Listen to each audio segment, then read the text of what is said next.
We are going to start now with day 2 map vocabulary. So on day 2 we are going to be looking at 13 different words. First, turn to page 4 in your packet and look for this word here, genre.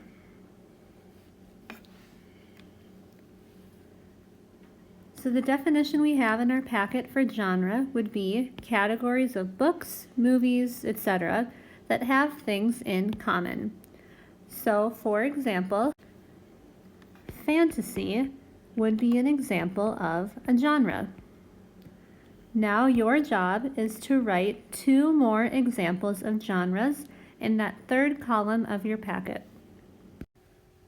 Next, turn to page 6 and the word nonfiction is at the very top of the page. So this is a word that we need to write in the definition ourselves in that second column.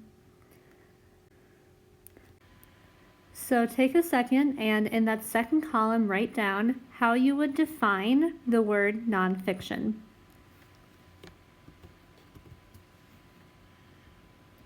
So the definition you wrote down might be something like this: writing that is true.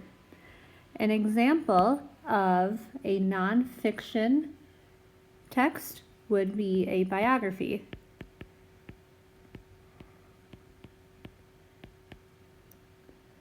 Another example might be a science book.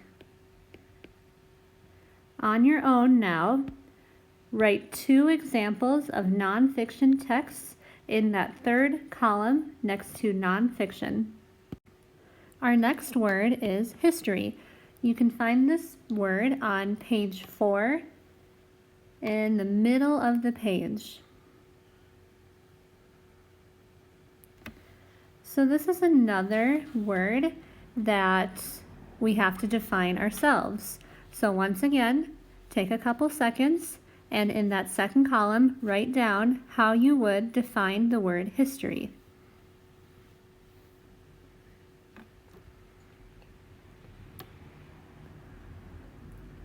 The definition you use might have been something like this: something that happened in the past. Your next job is in that third column, draw a picture to represent the word history.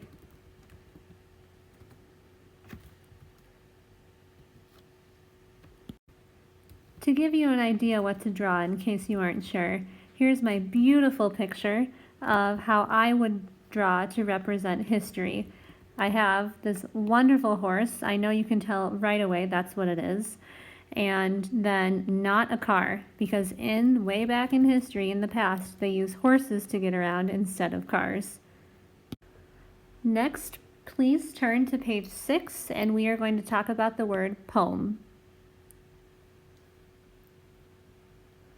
So a poem, as it is described in your packet, is writing that has a lot of emotions. It sometimes rhymes and uses many literary devices. So here's a fun, simple example of a poem. Roses are red, violets are blue. Write these 2 lines down in your packet in that third column for poem, and then finish the poem.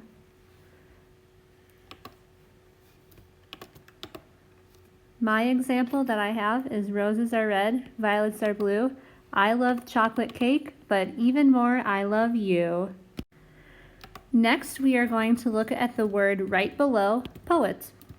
So this is another word that we need to write the definition ourselves. So take a few seconds and write down how you would define the word poet.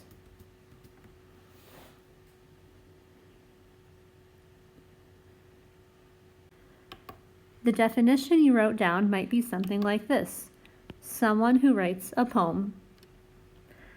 Then the next thing is to draw a picture to represent the word poet. You are going to do this right now in the third column next to poet. Our next word is sonnet. This is on the top of page 8. So a sonnet is a poem of 14 lines with 10 syllables in each line that rhymes in a certain way. So basically, a sonnet is just a special kind of poem. An example that you could write down in that third column would be Shakespeare wrote many sonnets.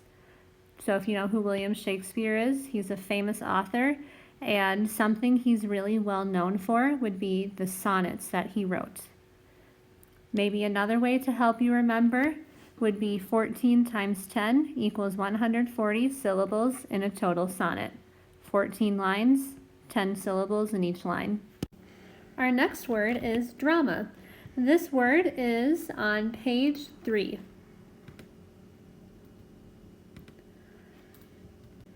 So there are two definitions for this word drama. The first one would be writing that is written to be performed on stage. So if you look in that third column, for number 1, an example, this could be a play, a movie, or a TV show. All examples of drama. The second definition is an exciting event. So in that third column, our second example is, I couldn't stop watching the drama of the basketball game. I couldn't stop watching the exciting events of the basketball game.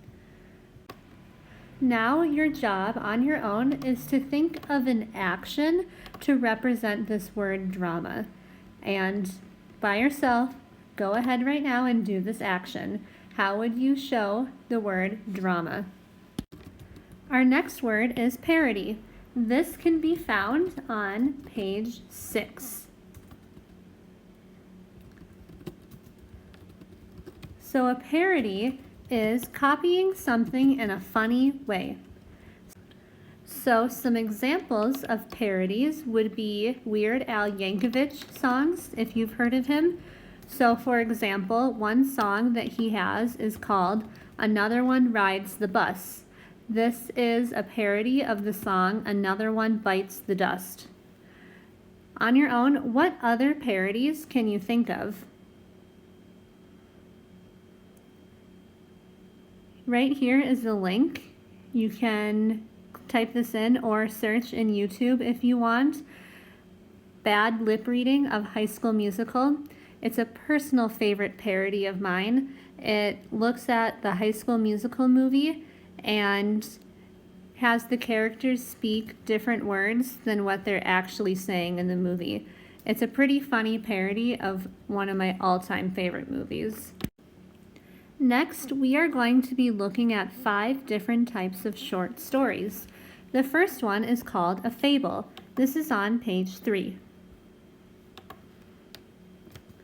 So the definition of a fable is a short story to teach a lesson. Many times, animals talk in these stories. So an example of a fable would be The Tortoise and the Hare. So if you've heard of the story, it's the one where the tortoise and the hare, the rabbit, are having a race, and the turtle ends up winning. Slow and steady always wins the race. That's the lesson in this story, is that take your time and then you will succeed. Our next word is folktale. This is on page 4. So at the very top of the page you'll find the word, and the definition next to the word is a story that is told and passed down for many generations. So this means that parents and grandparents tell it to kids, then those kids, when they grow up, tell it to their kids and their grandkids, and the story just keeps getting passed down more and more. So 2 examples in your packet of folk tales would be Babe the Blue Ox and Johnny Appleseed. The next word we are going to be looking at is legends. This is on page 5. So this type of short story, the legend, is a story from the past that many people believe, but it cannot be proven true. So a lot of people believe it, but we can't really know for sure that it is true. So in your packet, you'll see in the third column examples of legends are Robin Hood and the lost city of Atlantis. Maybe you've heard of Atlantis. It's the city that people say is under the sea.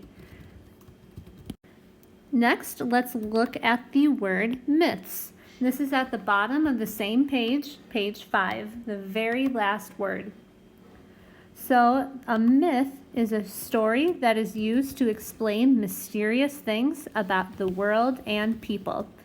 Examples of this are Greek mythology with the gods, the Greek gods. So some of those would be Zeus, Hercules, Aphrodite.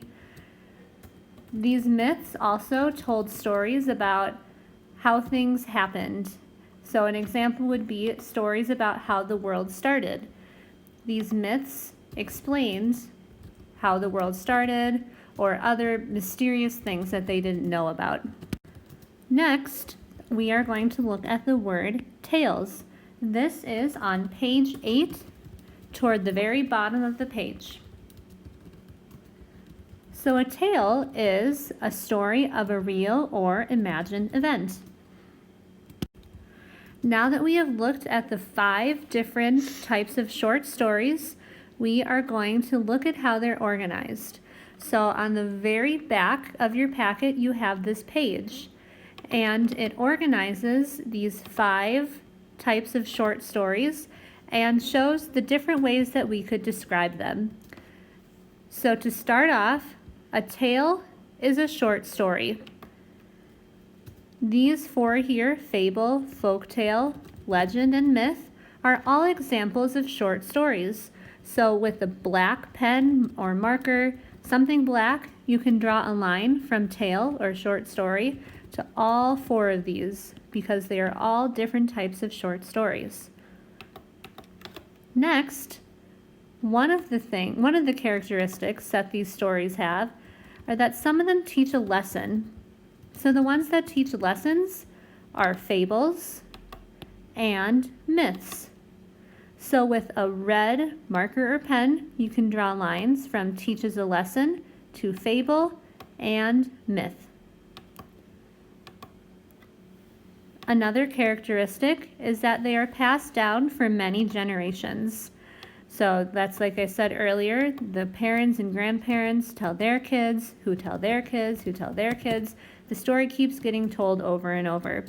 So the different types of stories that are passed down for many generations are folktales, legends, and myths.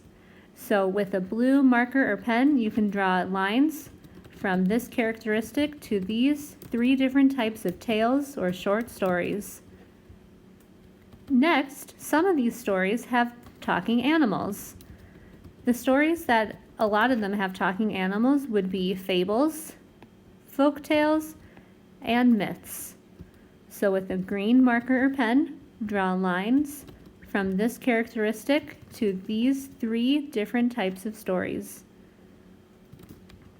Last, another characteristic that these stories can have is that many people believe them to be true. So many people think these types of stories are true. Well, a lot of people think legends are true, and a lot of people think that myths are true stories. So with an orange marker or pen, draw lines from this characteristic to these 2 different types of short stories.